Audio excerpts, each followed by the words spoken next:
a drone is something that makes sense for certain situations and at certain times, and at other times it doesn't. So when it makes sense, you use it, and when it doesn't, you don't.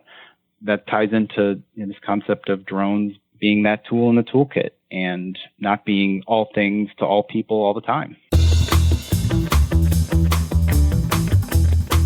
You're listening to the Drone Radio Show podcast, the show about drones and the people who use them for business, fun, and research. Hosted by Randy Goers.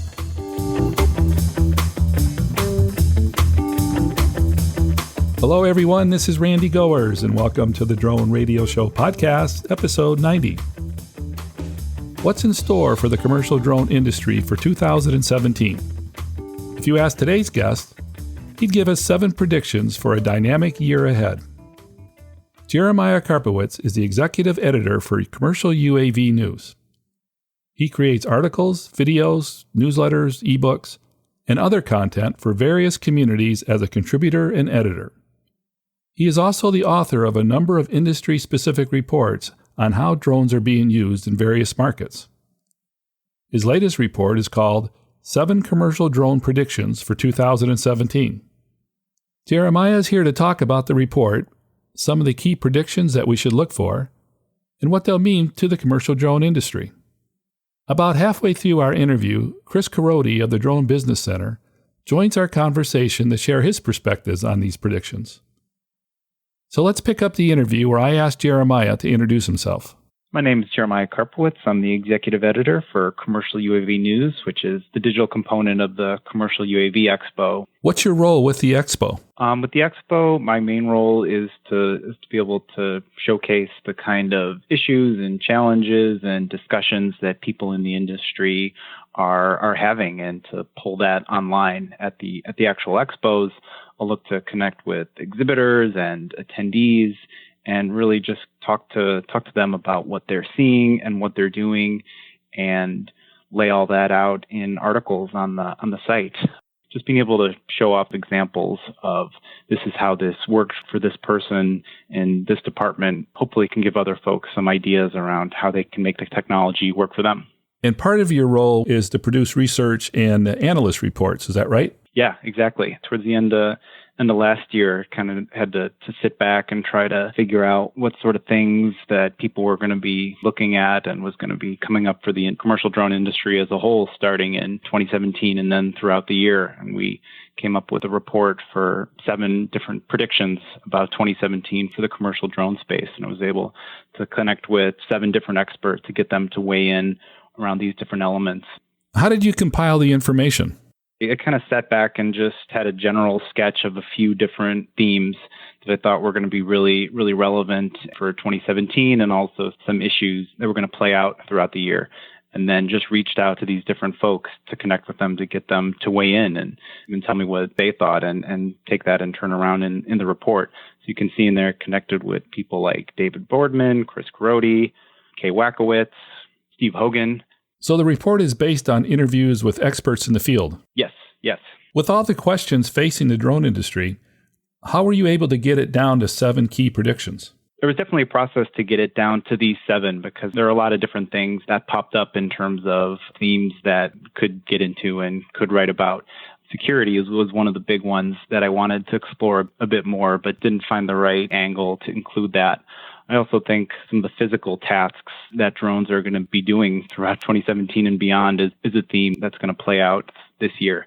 But those things just didn't end up making the cut for one reason or another. And for the most part, that was because what I was able to lay out here is able to connect with these folks and lay out some really relevant info about what they've seen and what's upcoming. Who do you think would be most interested in reading the report? It's really the sort of thing for anybody that's either using drones in a commercial sense or wants to be using them in a commercial setting. There's stuff in there that's going to be relevant for people that are already up and running, as well as the folks that might have just gotten their 107, or organizations that are ready to look more fully at the technology because of Part 107 and get a sense of what 2017 has in store for them and the industry as a whole. So in terms of scaling drone operations, what do you think are going to be some of the key predictions? Yeah, one of the key things with scale, I think, is going to be around how a company can create or utilize the quote unquote fleet of drones and what that looks like. And that's probably going to look like products from DJI because they're cheap, they're available, and they're something that users can get their head around.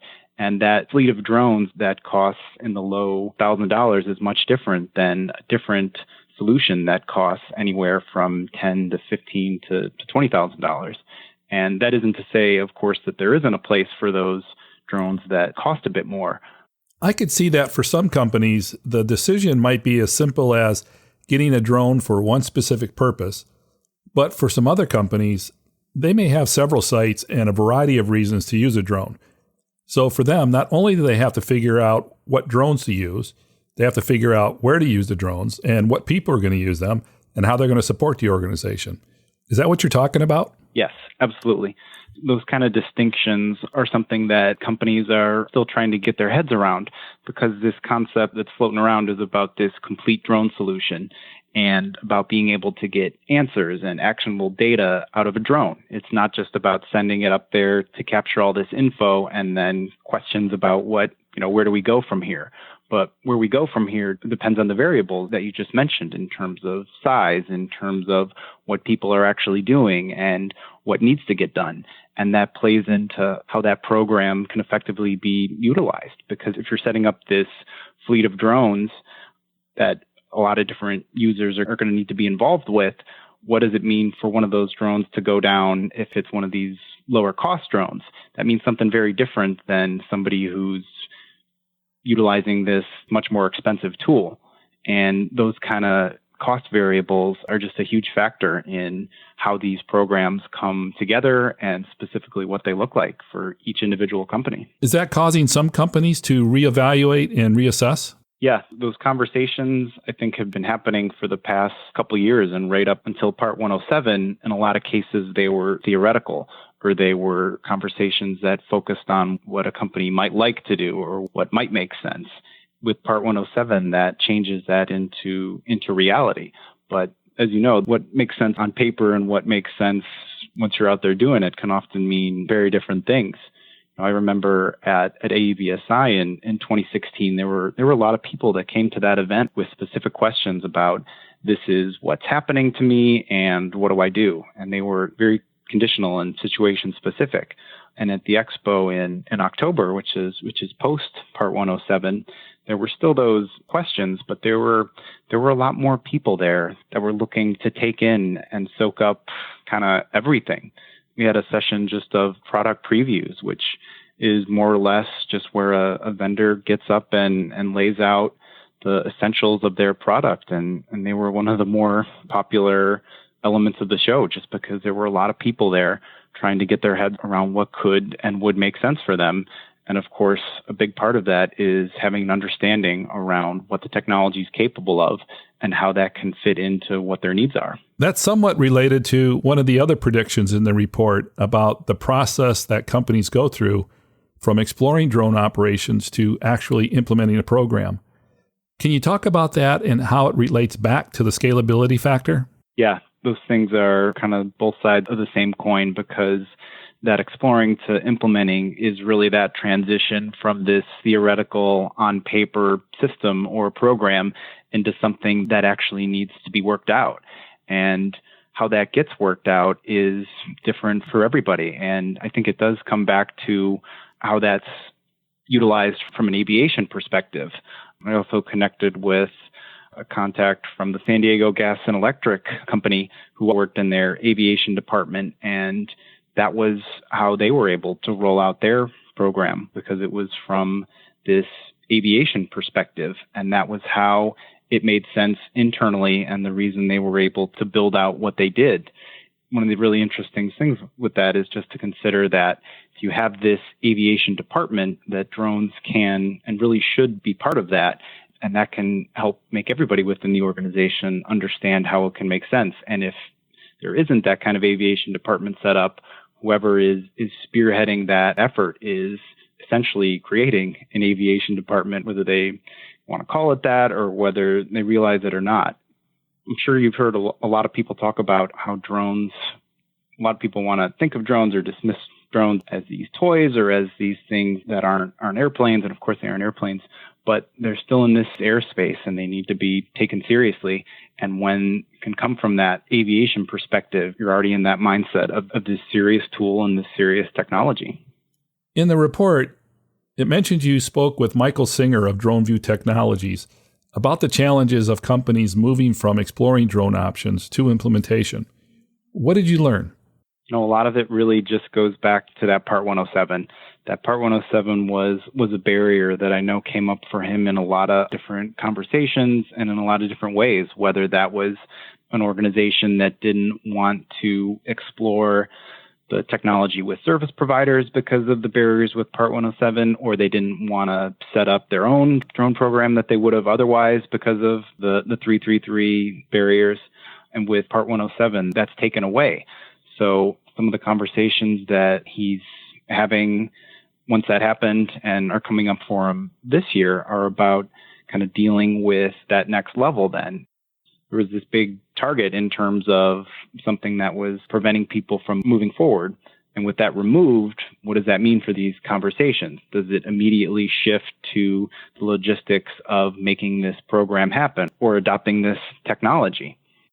Then that ties back into what Steve Hogan was talking about, where there's this different level of regulation that's at the state and local level. And being good with the FAA is obviously of the utmost importance, but there's still regulatory issues that need to be sorted through. So how those factor into these conversations is part of what's happening right now.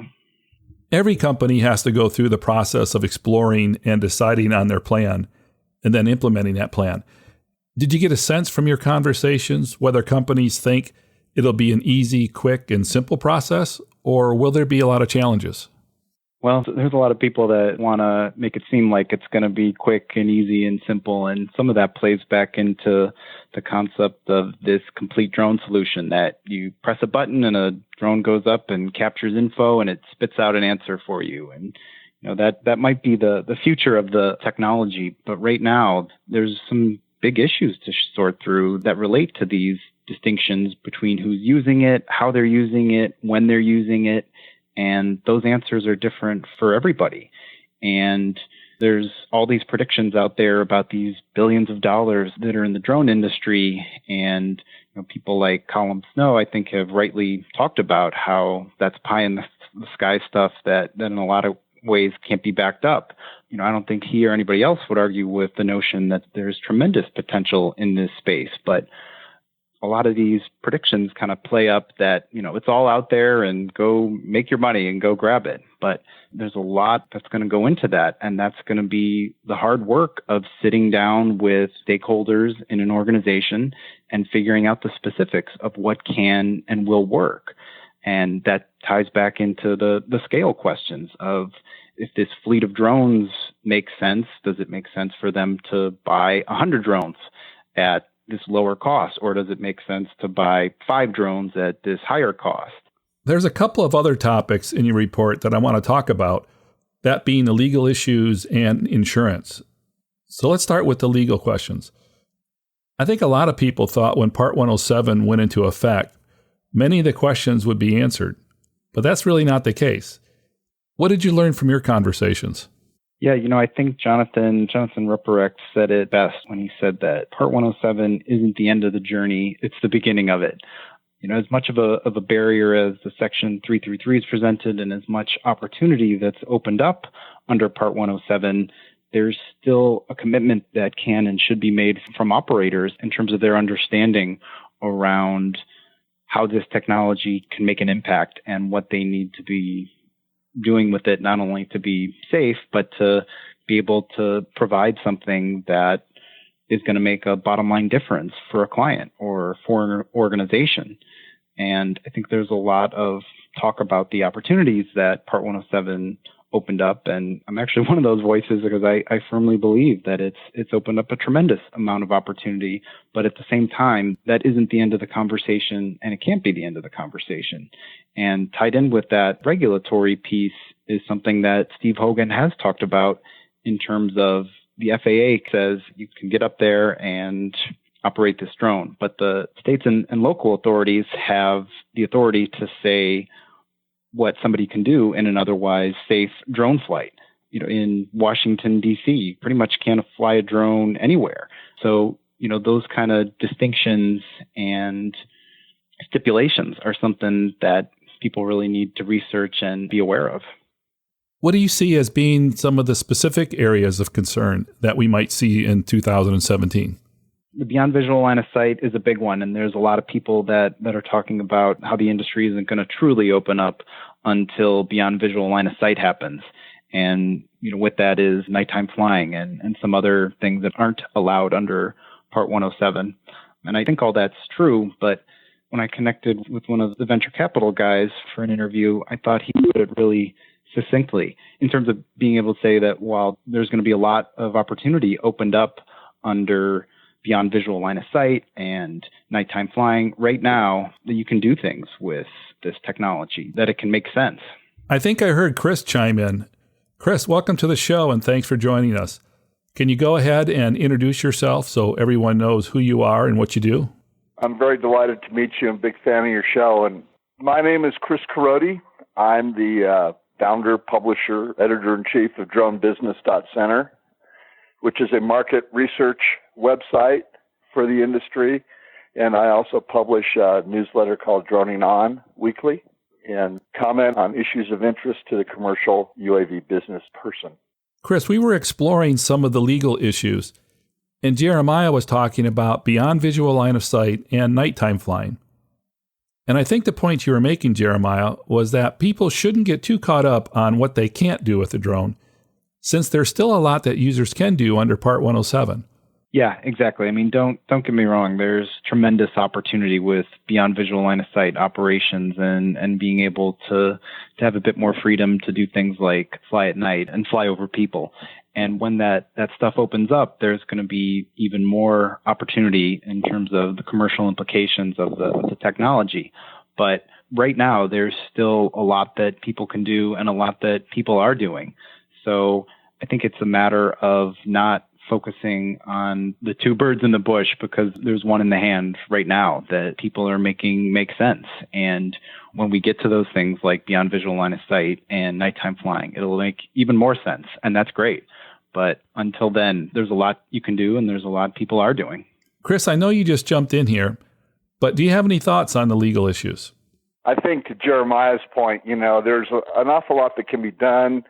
Beyond visual line of sight, I really see a lot of that operating at an equipment level and performance level and systems level that's well beyond most people. Those are going to be the big enterprise guys are going to come in and do that work, and it's going to operate at a somewhat different level. Night flight is an interesting thing just because they're granting most of the waivers that are going out are for night flight right now. I mean, understandably, is a much easier hurdle to cross. I think that the legal situation is liable to change considerably now with the new administration. There's a lot of stuff about deregulating the drones. There's the FAA just pulled the 333 exemptions from closed sets, which were the first ones they ever gave without giving any notice. There was an article today. Gretchen West is claiming there could be as many as 500 companies operating illegally now. So there's a bunch of change fixing to happen in Washington, and some it'll be better, some will be worse. The underlying philosophy is very much let the boys play and let them fly. But, when you start to look at the security tones, you can see that things could become very rapidly restrictive. So if you want to look legal, then you've got to look at the FAA reauthorization, which has got to be reauthorized again this year. There was a tremendous number of drone provisions last year that nobody's ever really sure what became of them. Whether they'll stay the course and bring back those issues and say, let's get these addressed, or whether there will be some different priorities it's a little early to try to guess that. And then we also have, which is still evolving, local and state regulations. We're starting to see more and more being introduced on the local level, and a lot of them are starting to get approved. My personal thing is that this industry to survive needs to worry about privacy, security, and safety. And the problem is that the FAA, while it technically owns all the air above the grass blades, is unable to meet the needs of local constituents where these things operate. And they can operate from anywhere, right? Not just an airfield. So there's tremendous pressure on local government to, quote, do something. And in the absence of a solution coming out of Washington, which simply is not going to come, it's not their charter, they're going to do it locally. So I don't see it. There's no chance that this goes away. It only becomes denser, and you get weird things like Orlando where you can't fly a drone, right? That seems to be one of the more extreme cases that I've heard about so far. You know, in my book, drones are sort of a buzzing reminder of all the privacy and security issues we have in our lives, and so they're an easy target. Jeremiah, let's move on to one of the other predictions in your report, insurance. What might we expect in this area? Yeah, for the insurance piece, I just think it's floating to the top of the list because with that regulation piece no longer there, a lot more questions are going to be asked about how does this impact our liability? And if something goes wrong here, what kind of costs are we going to incur, not only from a technology perspective, but in terms of the risks to the people that are doing it? If you hire a service provider, how does that risk get associated? Is that risk on their end, or is that on the company that's hiring them? You know, a lot of these questions weren't being worked out when all of this was on paper, and what the kind of impact drones could and would have was theoretical. But now that we're talking about these programs and these people that are actually out there doing it, there's a lot more specificity that's happening in terms of what kind of risk people need to understand and comprehend. And that ties into what Chris Proudlove was talking about in terms of some internal insurance requirements that are starting to take shape for organizations of different sizes. Did you get a sense of the average or standard level of risk operators should be planning for? You know, for example, when people buy cars, they pretty much know the industry standard for risk and how much insurance they should carry. Is that kind of information available in the drone industry to guide organizations on what to carry and what levels are needed? I don't think it's something that people are able to look at in that degree because that sort of information just isn't there in a lot of cases. You know, obviously experts like Chris are able to lay out some of the specifics of what people are doing and the kind of packages that they sign up for and the coverage that it'll provide. But what it means to assess risk is something that you look at historically. You can look back and figure out how many incidents happened and what those numbers look like. And with the drone space, those numbers aren't there. So in a lot of cases, it's educated guesses and sometimes stakeholders wanting to go, frankly, the cheapest route. And that can create complications. Chris, do you have anything to add?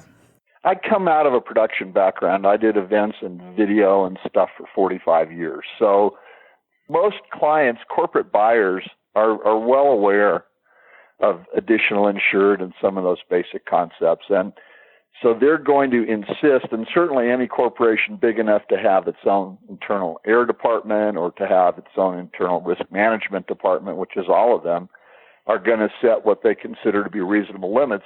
Right now, you know, it's 1, 2, 5, 10. You know, there have not been very many claims that have been reported, but they're just going to say, well, what's it look like? Because it's still pretty cheap, right? If there's a business function to it. And that'll become a kind of enforcement because the more sophisticated buyer simply won't do business with someone who won't provide them with insurance. I think the other thing that Jeremiah was hinting at is that, you know, there's not a lot of open exchange of data happening within the industry right now. I wrote a standards article for Jeremiah a few months ago and argued that these are the kinds of things that have to evolve specific to a vertical. Obviously, how I'm going to ensure my crop protection operation is going to be a little different than if I'm operating around power lines. But it's really for the people within those verticals, I believe, to try to sort that out. I like to point at NATE, the National Association of Tire Wreckers, all the time as a group that's done that, where they brought all their stakeholders together and they're developing policies and exchanging information. That's what has to happen. Jeremiah, in the report you mentioned that in 2017, we'll see the rise of a worldwide drone market. Can you talk about that? Yeah, it's a really interesting one, not only from our perspective with the expo of expanding to Brussels, but As we're looking at kind of this market taking shape, you can see companies like Sky Futures that are doing business across the world and what that means for them. Some of that plays into how the technology is making an impact in these different sectors, but it all comes together to really make sense from a technology perspective, because while regulation might look different in the United States than it does in Europe in general, much less if you look at regulation across Europe, which is different in the UK versus France versus Spain, et cetera, it's still this technology that can make a difference for people, and people are doing that. And that's why this market is emerging, because there are people that are making sense of it and being able to connect with each other and share these stories of success is creating this. Is this viewed as a really big opportunity for a lot of different companies? Or is it something that only a small number of large companies are going to be able to take advantage of? That is an excellent question, and I wish I had an answer to that. The short answer to it might be that it's really up in the air, if you'll pardon the pun. There's a lot of opportunity there, and in terms of who's going to take advantage of it and how they're going to take advantage of it, that looks different depending on the person. That looks different depending on the specific platform that they're using. It looks different depending on the industry. It looks different depending on the regulation. And that's why in Europe, things are so fragmented because of the regulatory piece. But, even with all those different distinctions and specifics that are different in these places, there's something that still comes together to be more than the sum of its parts. And that's what's taking shape with this worldwide drone market, that even with all these variables and even with all these uncertainties, there's still things happening, because there's not only an interest, but there's people that are able to identify how the technology is changing the way they do business. The report also says that we'll see a lessening of public concerns about what professionals do with drones. Does that mean that moving forward, we're all going to get used to drones, and in the end, we won't be bothered by them? Well, I think that's the direction that we're heading. Whether we fully get there or not in 2017 or even next year is an open question. But just as a couple anecdotal examples of that, I remember being at a session at an industry event last year where there were some emergency response professionals talking about how they really liked the technology and had seen the benefits, but the biggest issue for them was around the public reaction to it. I remember one guy getting up there and talking about how they went into some of these community meetings or town hall meetings, and they would have discussions with parents who were practically in tears because of concerns that a drone was flying near a playground and it was spying on their child. And just having that conversation with them of that this drone is not doing what you think it's doing was difficult for them for obvious reasons. Even where I live up in Seattle here, there's a small town, Edmonds, that's a little north of the city, that they put up a drone to gather some info about the railroad tracks. And the city of Edmonds had posted a little notice about it, that this was happening. And they obviously did that because previously they had some negative feedback about what was happening there. Those are the sort of incidents that have happened that I think will dissipate in this year. But a lot of that ties into a better understanding of the public in general around what these things are actually doing, and about this transition of drones being seen as a tool in the toolkit, which is something that comes up in a lot of different contexts with a lot of different people. In a lot of ways, drones have been positioned and sold as something very different. And ultimately, a drone is something that makes sense for certain situations and at certain times, and at other times it doesn't. So when it makes sense, you use it, and when it doesn't, you don't. That ties into this concept of drones being that tool in the toolkit and not being all things to all people all the time. Hey, Chris, do you have any insights to offer on how people's perceptions of drones are changing? Privacy, security, and safety. One big distinction here, and I think 2017 is a turning point for it, is we've got to start to distinguish between commercially operated units and the millions of units that are quote-unquote flying recreationally. Because my suspicion is that a lot of the negative stuff is coming around the recreational user who's not paying that kind of attention. I was much taken by the explosion in Los Angeles when the county sheriff announced that they'd gotten a drone. Huge, well, loud, not very big numerically, but a loud amount of feedback. And I very much like the Sacramento Municipal Utility District story, where they went out and they actually brought TV stations out to go film them flying their drones to explain how they were going to be using them to manage the right-of-ways. So they filled up the media, they gave everybody stories, they posted on social, they sent letters to the neighbors so that people would understand what was happening. And I think it's a while before that's commonplace. I really do. I don't think that it's going to happen this year. Before we leave the predictions report, is there anything that either of you would like to talk about that we didn't cover? The first thing we should say about the report is that it's a testimony to the kind of network and respect that Jeremiah has built in the industry, getting people to work with him and write for him. I see this with 107 sort of saying, okay, now it's legal, which was a huge issue because lots of people weren't interested, no matter how great, if it wasn't going to be legal, where you have to go through hoops like 333. I think people are now sort of taking a look. The industry has benefited from an extraordinary amount of free public relations. Awareness is through the roof. And that gets people in a lot of different businesses saying, well, Fred, we ought to send you over there to take a look at that thing. And I think there's a lot of Freds over there looking at that thing saying, does this make sense? Do the pieces fit together? Do I understand how I can use it immediately? Do I understand what's it mean to my workflow? What does it mean to my hiring? How do I staff this thing? How many do I need? I mean, I think that people are getting down to sort of that level of discussion. In fact, Jeremiah wrote that wonderful report from the Big Toy Show, the Miners Show, and it basically said that. It was like people are now assessing it, saying, okay, so now maybe this is legitimate. And now I liken this to technology show, where people are going and saying, are the solutions that I'm looking for there? What are the solutions? Who are the vendors? Who do I know who I'm already doing business with? And I think that there's a lot of that going on. I think the industry itself, when you figure that Frank Lang did nothing but build new machines and he took out both of his U.S. competitors in 1 year, that's pretty phenomenal. These are not big companies. So there's clearly a major player in DJI. I think that you're going to see the more specialized stuff. How about LiDAR? How many LiDAR units do we need? I made a comment to Jeremiah that I don't think we need 10. I don't think 10 survive in the market. But, the verticals have specific needs, and that's the thing about this industry is they're going to be extremely specialized. And some verticals are big. Let's use, for example, insurance adjustment. So you're going to get to standards pretty quickly. Some industries are very tight, like oil and gas. It's going to take a longer time to get there because they have to be so careful about who even flies on their premises. It's not going to evolve evenly.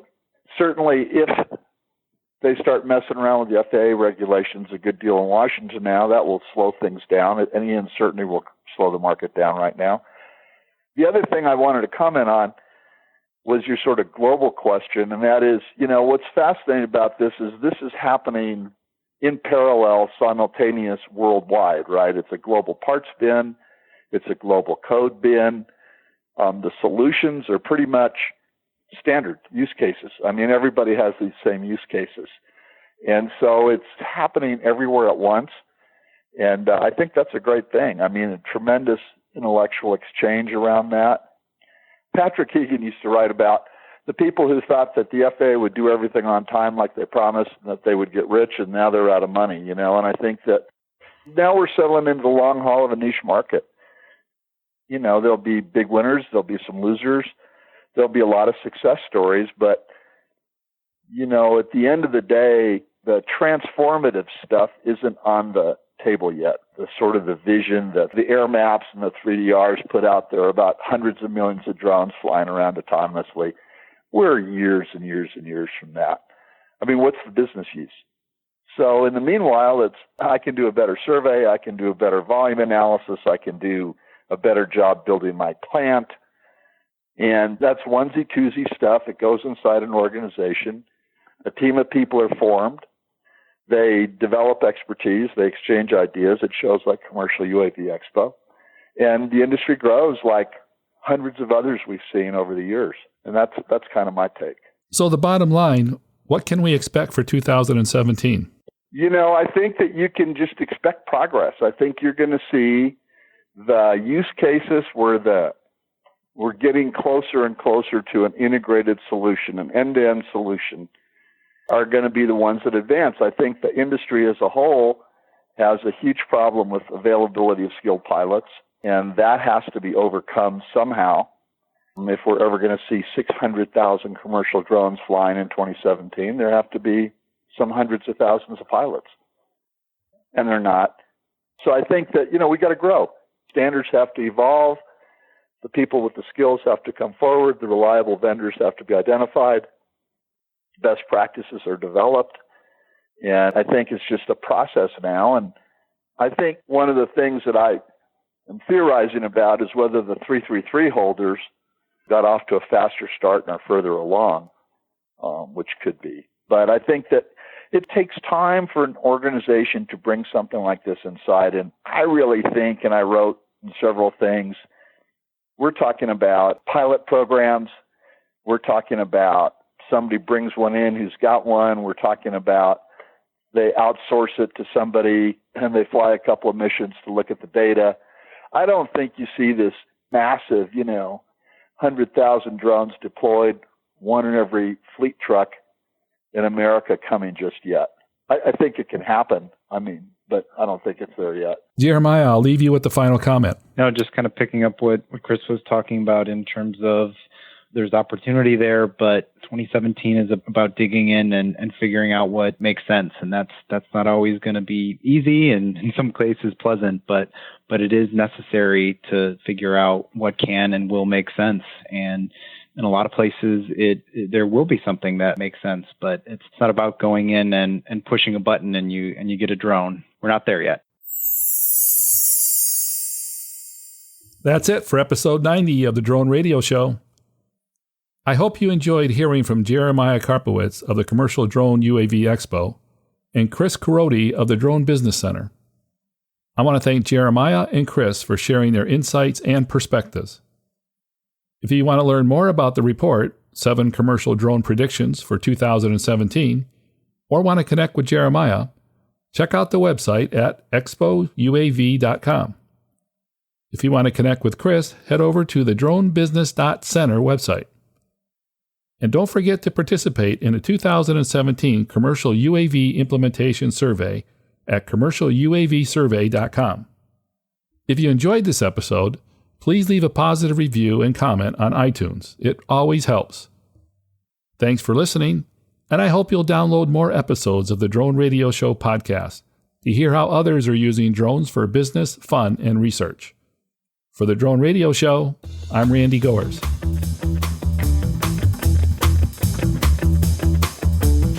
This has been the Drone Radio Show podcast. More information on today's show can be found on our website at www.droneradioshow.com. If you're using drone technology for business, fun, or research and would like to share your experience on the show, please visit our website and fill out a guest appearance application. And don't forget to follow us on your favorite social media channels.